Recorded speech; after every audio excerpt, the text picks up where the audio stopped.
Bismillahirrahmanirrahim. Assalamualaikum warahmatullahi wabarakatuh.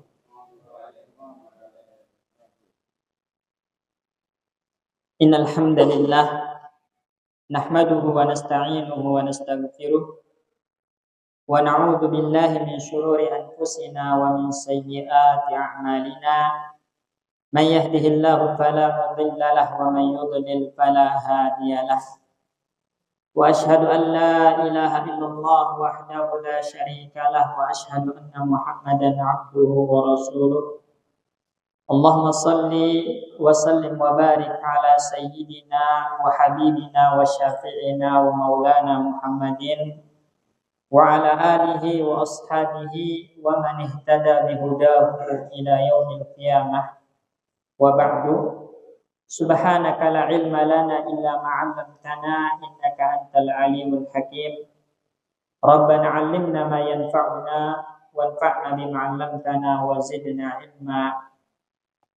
Allahumma inna nas'aluka ilman nafi'an wa rizqan tayyiban wa amalan mutaqabbala. Rabbi shrah li sadri wa yassir li amri wahlul 'uqdatam min lisani yafqahu qawli.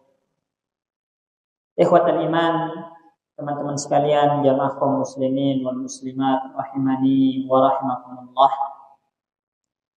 Alhamdulillah, dengan karunia nikmat dari Allah Subhanahu wa taala, terutama nikmat iman, nikmat waktu luang, nikmat sehat, kita kembali bisa duduk di majelis ilmu melanjutkan pembacaan kita terhadap kitab Al-Qawaid Al-Qur'aniyah, kaidah-kaidah yang diambil dari Al-Qur'anul Karim. Dan insyaallah kita akan masuk ke Al-Qaidatu Ar-Rabi'atu wal Ishrun, kaidah yang ke-24. Ya, jadi ada 50, sudah hampir setengahnya. Ya. Yaitu kaidah yang diambil dari akhir surat Al-Ankabut. Allah Subhanahu wa taala berfirman, walladzina jahadu fina lanahdiyannahum subulana. Dan orang-orang yang berjihad di sini maksudnya adalah berjuang, bersungguh-sungguh. Fina di sini maksudnya adalah bersungguh-sungguh dalam kebaikan, bersungguh-sungguh dalam ketaatan, ikhlas karena Allah Subhanahu wa taala. Lanahdiyannahum subulana, maka kami pasti akan memberikan petunjuk ke jalan kami, jalan yang bisa mengantarkan kita kepada Allah Rabbul Alamin, jalan yang bisa membawa kita ke surga Allah Subhanahu wa taala. Ayat ini, teman-teman sekalian rahimani wa rahimakumullah, itu memiliki korelasi dengan awal suratnya. Jadi walladzina jahadu fina lanahdiyannahum subulana, ini akhir dari surat Al-Ankabut dan merupakan jawaban untuk pertanyaan yang timbul ketika kita membaca awal suratnya.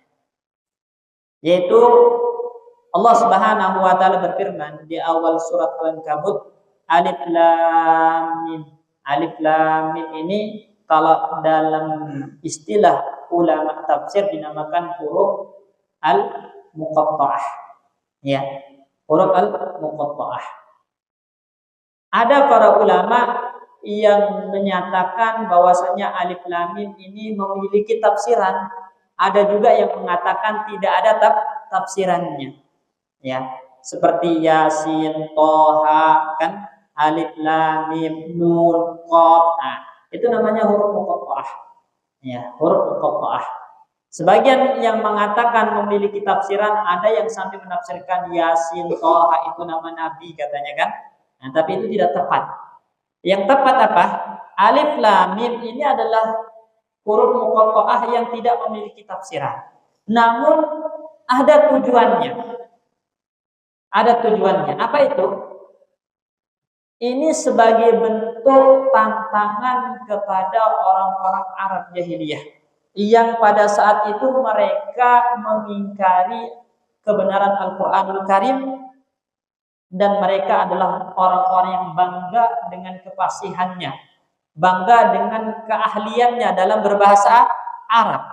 Makanya tradisi orang-orang jahiliyah itu mereka selalu ada perlombaan mengubah syair. Siapa yang paling indah syairnya, siapa yang paling fasih bahasanya.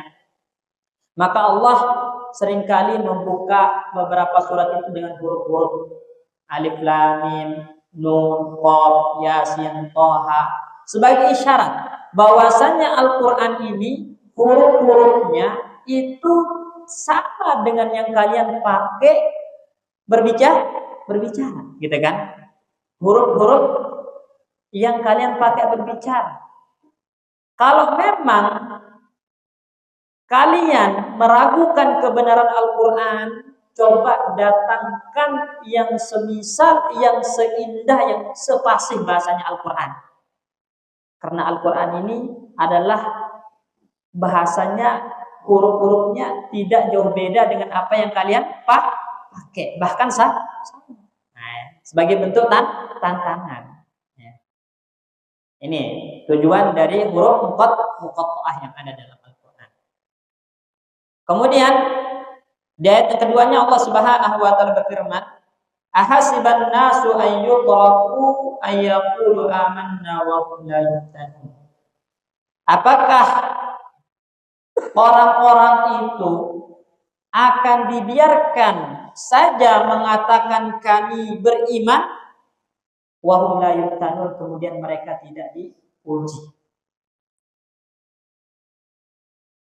Jadi ayat ini maksudnya ahasiban nas di sini teman-teman sekalian adalah Rasulullah Shallallahu alaihi wasallam, para sahabat, orang-orang musyrikun pada saat itu, dan kita kaum muslimin pada saat ini yang turun Al-Qur'an di tengah-tengah mereka dan untuk kita. Jadi ketika orang-orang masuk Islam kemudian mengatakan kami beriman, lalu apakah kelaiman kami beriman itu hanya sebatas ucapan tanpa ada ujian yang membuktikan kebenaran dari keimanan tersebut? Gitu kan? Karena ada orang mengatakan saya mukmin, saya muslim, tapi hanya sebatas klaim, pengakuan. Ya. Maka untuk membuktikan iman itu adalah iman yang sejati, bukan hanya sebatas pengakuan, itu akan ada ujian. Makanya Allah katakan, apakah manusia itu menyangka mereka akan dibiarkan mengatakan kami beriman, kemudian tidak diuji? Walaqad fattanna alladziina min qablihim, sungguh kami telah menguji orang-orang sebelum mereka, maksudnya umat-umat sebelum kita. Jadi ini tasliyah. Tasliyah itu artinya adalah sebagai hiburan supaya kita tidak merasa sendirian. Ya. Jadi bukan kita doang yang diuji keimanannya. Umat-umat terdahulu juga diuji. Semua yang mengaku beriman akan diuji. Ya, makanya di sini Allah katakan sungguh kami telah menguji umat-umat sebelum mereka. Fala ya'lamannallahu allazina shadaqu wa la ya'lamannal kadzibin.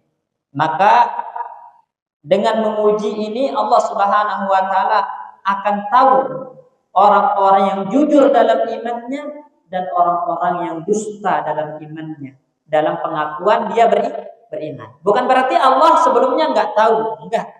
Allah udah tahu siapa yang benar-benar mukmin, siapa yang munafik, siapa yang hanya mengaku-mengaku saja. Allah udah tahu. Namun fil wujud, Allah ingin menunjukkan dalam wujud yang bisa disaksikan siapa mereka orang-orang yang imannya benar-benar sejati, asli, atau sebatas pengakuan semata, atau imannya orang munafik, bahasa lainnya. Maka kalau kita perhatikan, ya, di sini Syekh mengatakan ketika menjelaskan ayat ini, beliau mengatakan li'annal imana laisa kalimatan tuqal innama huwa haqiqatun dzatu takalifa. Iman itu bukan hanya kata yang diucapkan melalui lisan saja. Maksudnya bukan hanya sebatas pengakuan lisan. Saya beriman, saya mukmin, saya muslim. Bukan hanya sebatas ucapan dan pengakuan semata. Innama huwa haqiqatun zatu takalif. Tapi iman itu memiliki hakikat dan memiliki konsekuensi, memiliki beban-beban yang membuktikannya. Wa amanatun zatu a'ba. Iman itu adalah amanah yang orang yang mengembannya itu pasti akan lelah, pasti akan letih dalam membuktikannya. Wa jihadun yahtaju ila sabrin. Iman itu butuh kepada perjuangan, butuh kepada jihad, yang mana jihad ini sendiri pun butuh kepada kesabaran dalam melakukannya. Wa juhdun yahtaju ila ihtimalin. Dan usaha yang butuh kepada ihtimal, tanggung jawab, ya. Usaha yang butuh kepada tanggung jawab dan kesabaran dalam memikul dan mempertahankannya. Fala yakfi an yaqula an-nasu amanna. Tidak cukup orang itu mengatakan saya beriman, kami beriman, tidak cukup. Wa hum la yutrakuna li hadzal da'wa. Karena Allah tidak akan membiarkan orang-orang itu mengklaim dirinya beriman kemudian tidak diuji. Pasti diuji. Ya, karena dengan ujian ini teman-teman sekalian, nanti kita akan keluar dalam keadaan sebagai mukmin yang bersih dari sifat kemunafikan, mukmin yang imannya benar-benar kuat, ya, murni, tidak ada hal-hal yang mengotorinya. Karena kita tahu emas, ya, emas itu untuk bisa menjadi emas murni untuk proses kan, dibakar di api untuk mengeluarkan ya sesuatu yang bukan bagiannya. Ya. Jadi ada sesuatu yang proses untuk memurnikannya. Begitupun iman. Nah, iman ini untuk murni sebagai seorang mukmin yang terlepas dari sifat kemunafikan, ya, atau sebatas pengakuan, itu diuji. Ujian inilah prosesnya. Ya. Makanya ya disebutkan oleh Syekh di sini, taiba fihi Adam. Adam itu letih. Kenapa Adam itu sampai letih, lelah, banyak ujian gitu kan? Diusir dari surga. Ya, kemudian diturunkan ke bumi. Ya. Itu kenapa? Untuk membuktikan keimanannya. Nabi Nuh alaihissalam, ya, Nabi Nuh alaihissalam sampai berkeluh kesah kepada Allah Subhanahu wa taala. Ya. Sampai pada masanya itu bumi ini tenggelam karena apa? Banjir bandang. Ya, gitu kan? Itu untuk apa? Untuk membuktikan siapa yang benar-benar sejati, murni imannya, atau siapa yang dusta dalam iman, gitu kan? Nabi Ibrahim alaihissalam sampai dilempar ke dalam api. Itu ujian keimanan. Ismail disembelih, ya.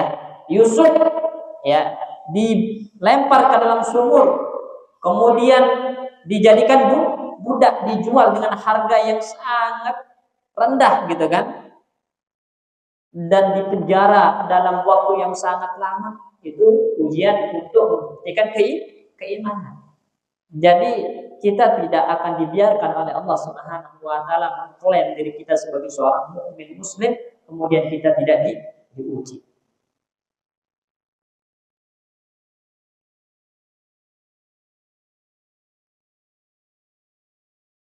Syekh di sini, ya, Syekh Umar Muqbil hafizahullah taala, beliau mengatakan, wa inna rajulan lam ta'rifhul hawadisu wa lam tujarribhul balaya la yakunu rajula islahin wa la da'iya khalqin ila haqqin.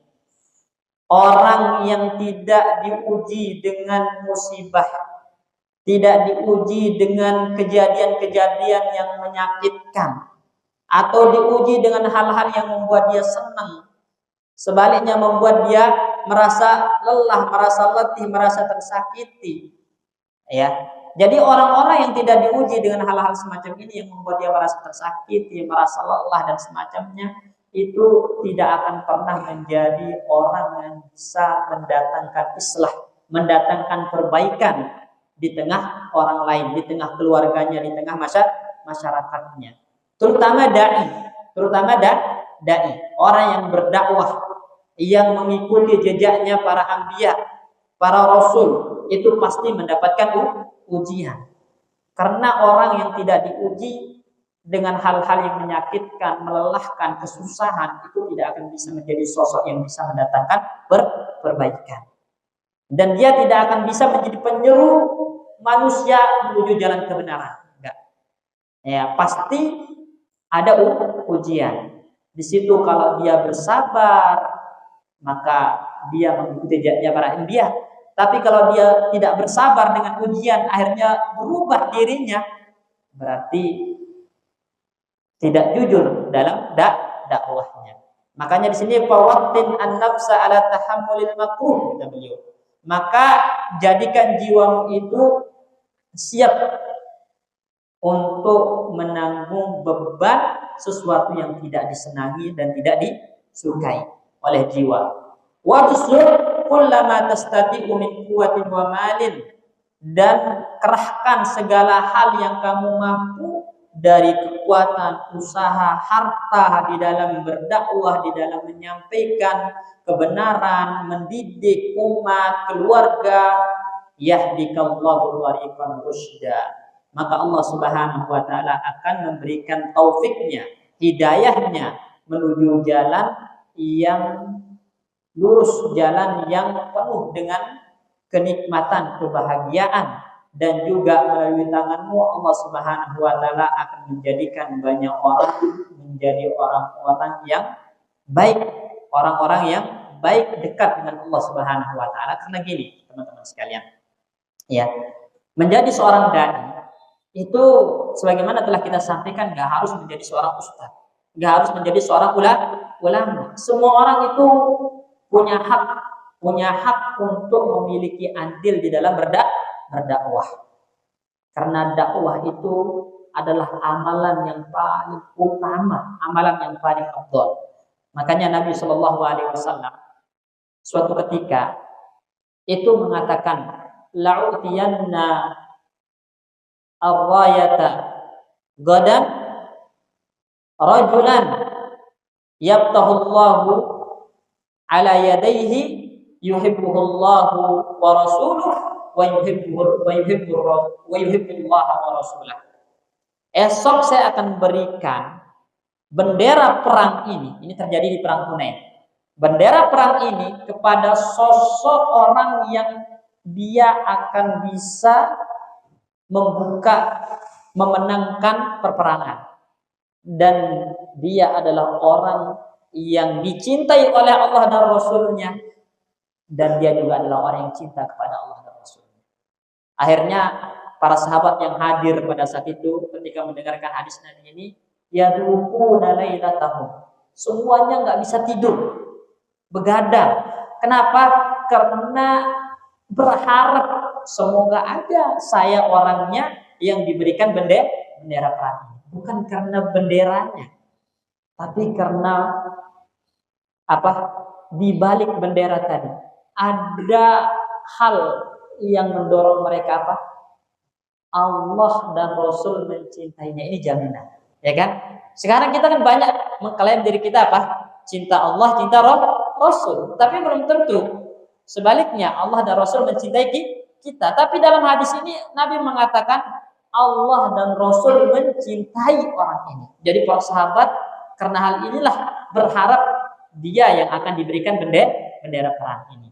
Maka tatkala pagi hari godau ila Rasulillah sallallahu alaihi wasallam. Godau itu kalau dalam bahasa Arab itu artinya pergi di awal pagi. Ya, setelah matahari terbit, sholat subuh langsung keluar. Itu goda ya gitu. Kalau roha yaruhu itu pergi di akhir hari, berarti di awal malam, sore hari. Quraha yarbu. Makanya dalam hadis kan ya, law antum tatawakkaluna 'ala Allahi haqqa tawakkuli la razaqakum kama yarzuqut tayr yaghdu himasan wa yaruhu bitanan. Kata Nabi ya. Seandainya kalian itu bertakwa kepada Allah dengan sebenar-benar takwa, maka Allah akan berikan rezeki kepada kalian seperti Allah memberikan rezeki kepada burung. Yaghdu himasan, pagi hari keluar dalam perut kosong, wa yaruhu bitana, sore hari pulang dalam keadaan kenyang. Jadi rezeki memang udah diatur, udah dijamin, tapi harus ada usahanya. Itulah hakikat tawakal, ya. Jadi ia gedu. Mereka pagi-pagi itu langsung datang menemui Rasulullah Shallallahu Alaihi Wasallam, pengen tahu siapa sih orang yang dijanjikan bendera dan dijamin menjadi sosok yang dicintai Allah dan Rasulnya. Akhirnya setelah kumpul, yang dicari Nabi siapa? Aina Ali bin Abi Thalib. Mana Ali bin Abi Thalib? Padahal Ali bin Abi Thalib nggak datang waktu Nabi mengatakan itu, nggak ada. Ya, tapi dicari Ali bin Abi Thalib. Pelajarannya apa? Kadang sebuah keutamaan itu diberikan oleh Allah Subhanahu wa taala kepada seseorang yang tidak pernah terpikirkan untuk mendapatkannya. Ya kan? Tidak pernah terpikirkan, tidak pernah terbersit dalam benaknya untuk mendapatkan keutamaan kemuliaan tersebut. Dan dia tak pernah menginginkannya. Ya, karena Allah Maha tahu siapa yang terbaik untuk mengemban sebuah amanah. Begitupun iman. Ya, iman. Ya, cuman tadi butuh ujian. Ya, karena manusia itu cepat berubah. Sehingga ujian itu kalau dia lewati maka akan menjadi sosok yang istiqomah. Ya, makanya Ali bin Abi Thalib dicari oleh Nabi dan disampaikan kepada Nabi, yastaqi ainaihi. Ali bin Abi Thalib sakit matanya. Sakit matanya, dipanggil, diutus orang untuk jemput, ya, diludahin oleh Nabi matanya sembari didoakan sembuh seperti enggak sakit sebelumnya. Ya. Nah, dan Nabi Shallallahu Alaihi Wasallam memberikan bendera itu dan mengatakan kepada Ali apa? La an yahdiyallahu bika rajulan wahidan khairun laka min humrin na'am. Ali, Allah berikan hidayah satu orang melalui tanganmu itu lebih baik bagimu daripada humrun na'am. Unta merah. Kenapa unta merah? Karena unta merah itu harta yang paling berharga milik orang-orang Arab. Ya. Ini. Jadi di sini menunjukkan kepada kita bahwasannya menjadi seorang dai, menjadi seorang yang mengajak orang lain melakukan kebaikan, ketaatan, dekat dengan Allah itu pahalanya luar biasa besar kalau orang itu mau melakukan, apalagi sampai mendapatkan hidayah dari kita. Nah, namun tadi seorang dai itu pasti akan mendapatkan ujian. Ya nggak mudah. Kadang dicibir, kadang ditolak mentah-mentah, kadang dihina. Ana pernah. Ya. Ini cuma pengalaman. Ana pernah nyuruh orang sholat. Ya. Sampai dikatakan pakai bahasa binatang. Ya, urus dirimu sendiri, gitu kan? Ya, ngapain urus sholat orang, gitu kan? Seperti itu. Ya, pastikan ada hal-hal yang membuat kita diuji. Ya, kalau kita memang ikhlas lillahi ta'ala menyampaikan ujian semacam itu, tidak ada artinya kita akan terus mengajak orang untuk melakukan kebaikan. Makanya di sini fawatin an-nafsa ala tahammulil makruh, kata beliau. Jadi siapkan dirimu itu untuk menanggung beban sesuatu yang tidak mengenakkan ketika antum menjadi seorang dai. Ya.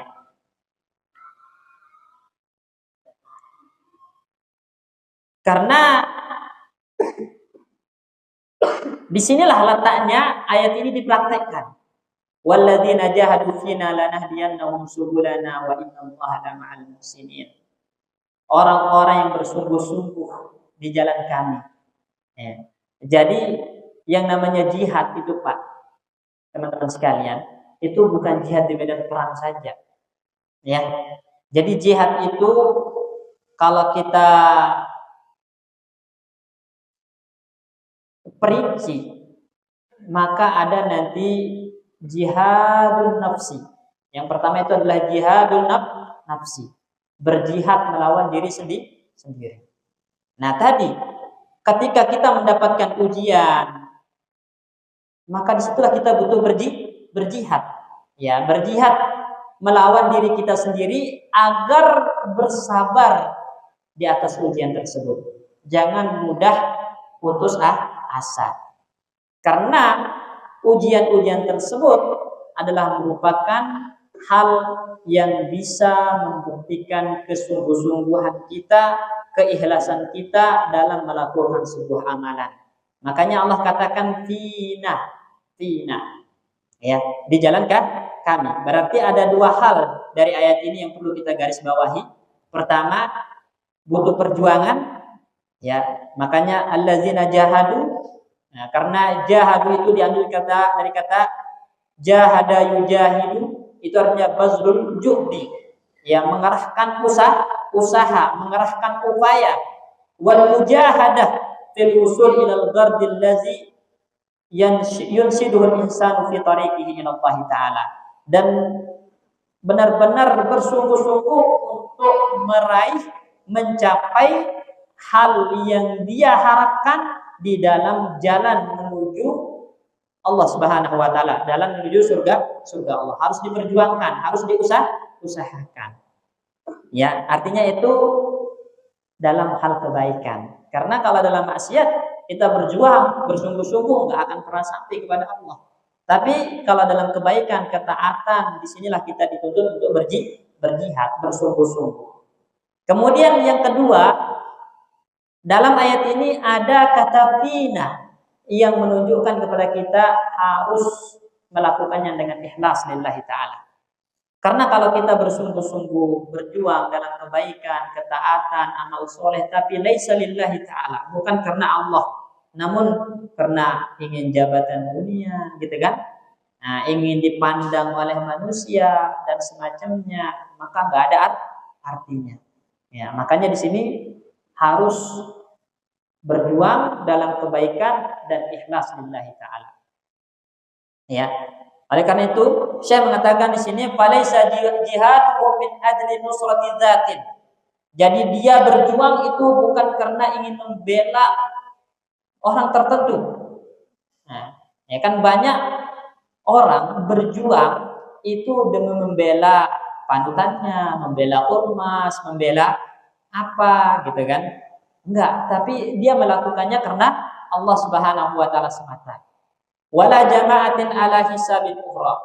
Walaysa min ajli du'aatin minad dunya. Dan juga dia berjuang bukan untuk meraup harta dunia, ya mendapatkan jabatan, pangkat, tapi berjuangnya, berjihadnya, bersungguh-sungguhnya semata-mata karena Allah Subhanahu wa taala. Itu yang akan mendapatkan taufik dari Allah Subhanahu wa taala untuk diarahkan, diberikan hidayah untuk menjadi mukmin yang mukhlis, mukmin yang benar-benar ikhlas, imannya murni, bersih, tidak ada kemunafikan sama sekali.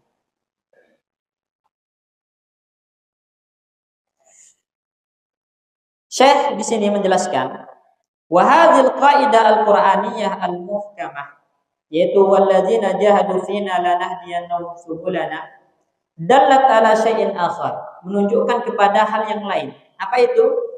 Dikatakan oleh Imam Ibnu Qayyim rahimahullahu taala, anna akmalan nasi hidayatan a'dhamuhum jihadan.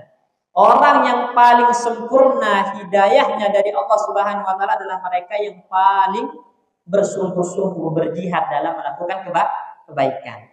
Jadi hidayah itu bukan sesuatu yang hanya kita cukup minta ihdinas siratal mustaqim kemudian kita tidak perjuangkan. Enggak. Jadi kalau kita udah diberikan hidayah berupa iman, diberikan hidayah untuk menjadi orang baik, ya, yang sebelumnya enggak sholat gitu kan, yang sebelumnya enggak puasa Ramadan puasa, yang sebelumnya minum minuman keras, bermaksiat, zina, sekarang udah ditinggalkan. Di situ ada jihad. Di situ ada jihad. Bagaimana terus kita berjuang melakukan kebaikan-kebaikan tersebut. Itulah jihadun nafsi. Semakin besar perjuangan kita, maka semakin sempurna hidayah yang kita dapat. Kata Imam Ibnu Qayyim. Wa afdalul jihad jihadun nafsi. Dan jihad yang paling wajib itu adalah jihad melawan diri sendiri. Jadi orang bagaimana mau melawan musuh di medan perang kalau melawan hawa nafsunya saja tidak kuat, tidak mampu. Berjihad melawan dirinya sendiri aja tidak mampu. Makanya dalam kitab Tarbiyatul Jihad, ya ada kitab Tarbiyatul Jihad, pendidikan jihad, itu disebutkan untuk menjadi mujahid yang ikhlas di medan perang itu harus diawali dengan berjihad melawan diri sendiri terlebih dahulu. Karena seseorang tidak akan mampu melawan musuh kalau dia tidak mampu melawan keburukan dirinya sendiri, hawa nafsunya. Makanya di sini jihad yang paling wajib itu adalah memerangi diri sendiri terlebih dahulu. Wajihadul hawa, itu jihad melawan hawa nafsu. Wajihadus syaitan, jihad melawan syaitan. Ya, wajihadul dunia. Karena begini teman-teman sekalian, kenapa jihad melawan syaitan itu disebutkan di sini? Karena ada orang-orang yang rela untuk menjadi temannya setan. Ya, ada orang-orang yang rela untuk menjadi temannya setan. Ya, dan kalau syaitan sudah menjadi teman, dia adalah seburuk-buruk teman. Maksudnya bagaimana? Jadi ketika dia melakukan keburukan, maksiat, ya, kedurhakaan kepada Allah Subhanahu wa taala tanpa ada rasa menyesal dalam dirinya, enteng aja melakukannya, biasa aja, maka pada saat itu dia telah reda untuk dirinya sendiri menjadi teman syaitan. Karena syaitan, ya, itu awalnya adalah apa? Musuh, ya kan? Ya, syaitan itu awalnya musuh, ya. Namun lama-lama, ya, syaitan itu tidak menjadi musuhnya. Kenapa? Bahkan mungkin setan akan menjadi bawahannya, ya kan? Ya, bawahannya. Ya, orang mengatakan iblis itu musuh kamu, setan itu musuh kamu, gitu kan? Namun ketika setan itu dijadikan qarin, teman, kita mengikuti apa maunya setan. Setan, walaupun saya nggak mengikuti maunya setan, tapi ketika kita bermaksiat, durhaka, itu berarti kita mengikuti kemauan setan. Ya. Sehingga yang sebelumnya setan itu menjadi musuh sekarang menjadi teman, kemudian bisa menjadi bawahan. Karena dia lebih buruk daripada syaitan. Ya. Makanya ada namanya syaitanul insi. Jadi setan itu bukan dari kalangan jin saja. Ya. Nah, ini yang paling bahaya, syaitanul insi ini. Ya. Bahkan syaitanul jin itu bisa menjadi bawahannya karena dia lebih buruk. Kemaksiatan itu sudah mendarah daging, kedurhakaan, kekufuran mendarah daging dalam dirinya. Jadi sekali kita mengatakan setan itu adalah musuh, maka kita harus berjuang, berjihad melawannya. Wajihadul dunia, dan jihad melawan dunia. Maksudnya apa di sini? Kok dunia bisa dilawan? Maksudnya apa? Karena manusia itu teman-teman sekalian, salah satu tabiatnya itu adalah cinta kepada dunia. Ya, hubbud dunya wa karahiyatul maut, kan? Cinta dunia dan takut mati. Orang kalau udah cinta dunia itu, maka Allah Subhanahu wa taala akan letakkan dalam hatinya itu penyakit wahan. Penyakit wahan. Ya, yang mana penyakit wahan ini tidak akan bisa untuk dicabut. Ya, dicabut. Makanya mukmin itu harus berjuang bagaimana hatinya itu menjadi hati yang tidak cinta dunia. Bukan berarti kita nggak mengejar dunia, mencari dunia, boleh. Bahkan kita diperintahkan untuk mencari rezeki. Wabtagu ma kataballahu lakum. Ya, cari apa yang Allah telah tetapkan bagi kalian dari kehidupan dunia ini. Wala tansa nasibaka minad dunya. Kata Allah, jangan lupakan jatah kalian dari dunia. Kejar, tapi bukan diletakkan di hati. Ya. Ya, karena kalau hati udah penuh dengan dunia, maka tidak ada tempatnya surga, tempatnya amal soleh, tempatnya iman di dalam hati.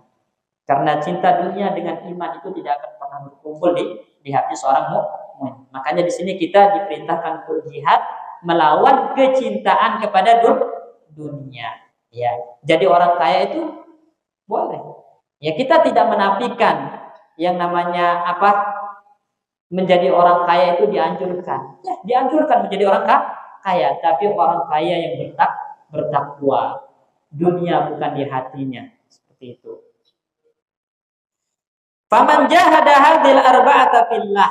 Nah, barang siapa yang berjuang melawan 4 hal ini, melawan dirinya sendiri, melawan hawa nafsunya, melawan syaitan, melawan dunia, kecintaan kepada dunia, maka hadahullahu subul ridhahu. Allah akan memberikan hidayah untuk menempuh jalan-jalan keridhaannya, al-musilatu ila jannati, yang membuat dia sampai ke surga Allah Subhanahu wa taala. Wa man tarakal jihada. Nah, ini penting nih. Barang siapa yang meninggalkan jihad yang 4 ini, ya, fatahu minal huda bihasabi ma aqala minal jihad, maka akan luput darinya petunjuk hidayah Allah sesuai dengan kadar jihad yang dia tinggalkan. Ya. Jadi kalau kita sempurna melakukan jihad yang 4 ini, maka semakin sempurna hidayah Allah kepada kita. Tapi kalau ada yang terlewatkan, maka begitu pun hidayahnya akan berkurang. Ilan qala, sampai al-Imam Ibnu Qayyim mengatakan, wala yatamakkanu min jihadi aduhi fi zahir illa man jahada hadil a'da' batinan. Orang itu tidak akan pernah bisa melawan musuhnya di medan perang, ya, berjihad di medan perang melawan musuh, kecuali kalau orang itu mampu melawan musuh yang ada dalam dirinya. Ya. Karena kalau orang udah cinta dirinya sendiri, akan mengikuti hawa nafsu. Kalau orang tidak bisa melawan setan, dia akan menjadi orang yang pengecut, dia akan mau ke medan perang. Ya kan? Kalau orang cinta dunia, ngapain saya ke medan perang, gitu kan? Ya, lebih baik di rumah aja, duduk-duduk nyaman. Kalau medan perang kan mati, gitu kan, nanti. Dia nggak akan pernah mau terjun ke medan perang. Jadi nggak akan mungkin orang itu mau berhadapan dengan musuh kalau nggak bisa melawan musuh yang ada dalam dirinya sendiri. Faman nusira 'alaiha nusira 'ala aduwwihi. Ya, barang siapa yang menang melawan dirinya sendiri, maka dia pun akan diberikan kemenangan oleh Allah ketika melawan musuhnya. Kemenangan itu bukan berarti dalam artian selalu musuh kalah, enggak. Kemenangan itu bisa berupa apa? Dia mati syahid di medan perang. Ya, makanya salah satu tafsiran para ulama ketika membahas ayat ini, lanahdiyannahum subulana, adalah lanahdiyannahum subulal istishhad. Ya. Kami akan berikan hidayah, petunjuk kepadanya untuk menempuh jalan-jalan bagaimana caranya dia mati syahid. Luar biasa, insyaallah. Ya, Imam Al-Junaid rahimahullahu taala mengatakan ketika menafsirkan ayat ini, ya walladzina jahadu fina lanahdiyannahum subulana, ay alladzina jahadu ahwa'ahum fina. Orang-orang yang berjuang melawan hawa nafsunya ikhlas karena Allah, bitaubati, dengan taubat, lanahdiyannahum subulal ikhlas. Allah akan memberikan hidayah kepadanya untuk menempuh jalan ikhlas. Ini yang hijrah, yang mengaku hijrah. Hijrah itu kan berarti awal kita berperang melawan nafsu. Yang sebelumnya kita menjadi budaknya nafsu, kemudian hijrah, taubat, berarti di situ awal perjuangan kita di dalam taubat. Kalau kita bersungguh-sungguh ikhlas lillahi ta'ala menjalankannya, maka Allah akan membukakan jalan-jalan kemudahan untuk terus dalam kebaikan tersebut. Begitupun dalam menuntut ilmu. Ya, Ini penting nih untuk para penuntut ilmu, terutama yang udah belajar kemudian setelah itu hilang, nggak belajar lagi. Nah, jadi walladzina jahadu fina lanahdiyannahum subulana. Disebutkan oleh Ahmad ibnu Abi Al-Hawari. Nah, haddasani Abbas ibnu Ahmad. Abbas ibnu Ahmad menceritakan kepadaku tentang tafsir ayat ini. Maksudnya adalah alladzina ya'maluna bima ya'lamun nahdihim ila ma la ya'lamun. Jadi orang-orang yang mengamalkan ilmu yang dia pelajari, ya wastamarra alal ilmi, dan dia terus ya berjuang belajar, nahdihim ila ma la ya'lamun. Allah akan memberikan petunjuk, membukakan pintu-pintu pengetahuan yang sebelumnya mereka tidak tahu. Jadi ilmu itu akan bertambah dengan beramal. Ya, sebaliknya kalau ilmu tidak diamalkan itu akan membuat kita ditutupi dari ilmu-ilmu yang lainnya. Berkahnya ilmu itu ada di amal, ya. Kemudian juga disebutkan sini dalam sebuah asar yang diriwayatkan, man amila bima alima warasahu Allahu ilma ma lam ya'lam. Barang siapa yang beramal dengan ilmu yang dia telah pelajari, Allah akan berikan ilmu yang dia sebelumnya tidak ketahui. Jadi Allah bukakan pintu-pintu ilmu. Umar ibn Aziz, ya, Umar ibn Abdul Aziz rahimahullahu taala mengatakan jahilna bima alimna. Ya, kami itu menjadi bodoh, tidak tahu atau hilang sebelumnya ilmu yang kami pelajari. Sebenarnya sudah kami pelajari, tapi menjadi hilang sehingga kami seperti orang bodoh. Kenapa? Karena taraknal amala bima alimna. Disebabkan kami meninggalkan beramal dengan ilmu yang sebelumnya telah kami ketahui. Walau amilna bima alimna, seandainya kita beramal dengan apa yang kita ilmui sebelumnya, la fatahallahu ala qulubina, maka Allah akan membukakan hati-hati kita hal-hal yang tertutup sebelumnya, untuk hati kita hal-hal yang tertutup sebelumnya, sehingga kita akan sampai kepada apa yang kita harapkan, ya, surga Allah Subhanahu wa taala. Karena ilmu yang bermanfaat yang diamalkan itu adalah jalan yang membawa kita ke surga Allah Subhanahu wa taala. Ya, Syekh Abdurrahman As-Sa'di rahimahullahu taala dalam tafsirnya, beliau mengatakan di sini walladzina jahadu fina lanahdiyannahum subulana. Beliau mengatakan ini juga berlaku kepada para penuntut ilmu. Jadi penuntut ilmu jika dia ikhlas belajar lillahi ta'ala karena itu ibadah, maka Allah akan bukakan jalan untuk memahami ilmu tersebut. Ya, namun kalau ada orang setengah-tengah kata beliau belajar, maka ilmu tidak akan pernah dia capai, tidak akan pernah dia gapai. Makanya para ulama mengatakan al-ilmu la yu'tiyaka ba'dah hatta tu'tiyahu kullah. Ilmu itu tidak akan memberikan separuh dirinya kepada Anda sampai Anda memberikan keseluruhan diri Anda untuk ilmu. Ya. Maksudnya di sini bagaimana? Jadi kita harus meluangkan waktu untuk ilmu, bukan mencari waktu luang. Belajar itu minal mahdi ilal lahdi, kata Imam Ahmad, dari semenjak di bawah yang ibu sampai masuk yang lahad. Minal ma'al mahbarati ilal maqbarati, bersama tinta sampai kuburan. Artinya nggak ada batas waktu untuk belajar. Selama memiliki waktu luang untuk belajar, maka gunakan kesempatan itu untuk belajar. Karena belajar itu fardhu ainin ala kulli muslimin. Ya, hal yang wajib bagi setiap muslim. Kenapa wajib? Ada yang tahu? Karena tadi tidak boleh kita beramal kecuali dengan ilmu. Apapun yang antum lakukan termasuk dalam muamalah, jual beli, ya, makan, minum, masuk kamar mandi, keluar kamar mandi, itu semua ada tuntunnya, ada ilmunya. Nah, seorang mukmin itu nggak boleh melakukan sesuatu yang tidak dibangun di atas ilmu. Dan kita sampaikan ayatnya sebelumnya. Apa? Wala taqfu ma laysa laka bihi ilmun. Jangan kamu mengikuti sesuatu yang kamu tidak memiliki ilmu tentangnya. Innas sam'a wal basara wal fuada kullu ulaika kana anhu mas'ula. pendengaran, mata, akal, hati ini akan dimintai pertanggungjawaban. Karena ini alat tahsil, alat untuk belajar. Telinga, mata, akal itu diberikan oleh Allah untuk kita gunakan belajar supaya kita beramal di atas ilmu. Setelah Allah berikan semua itu kok masih ada yang beramal tanpa ilmu, maka Allah akan memintai pertanggungjawaban. Ya, di sini jadi bersungguh-sungguhlah. Walladzina jahadu fina, orang yang bersungguh-sungguh dalam kebaikan, ketaatan termasuk menuntut ilmu, maka Allah akan membukakan pintu-pintu ilmu dan pintu-pintu untuk beramal dengan ilmu tersebut sehingga menjadi ilmu yang bermanfaat yang bisa membawanya ke surga Allah Subhanahu wa taala.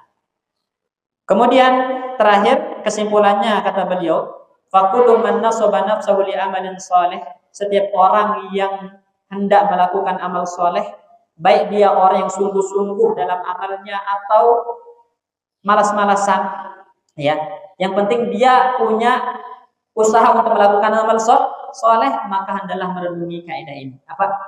Tetap antum dituntut bersungguh-sungguh, ya. Kalau antum udah bersungguh-sungguh, semakin bersungguh-sungguh.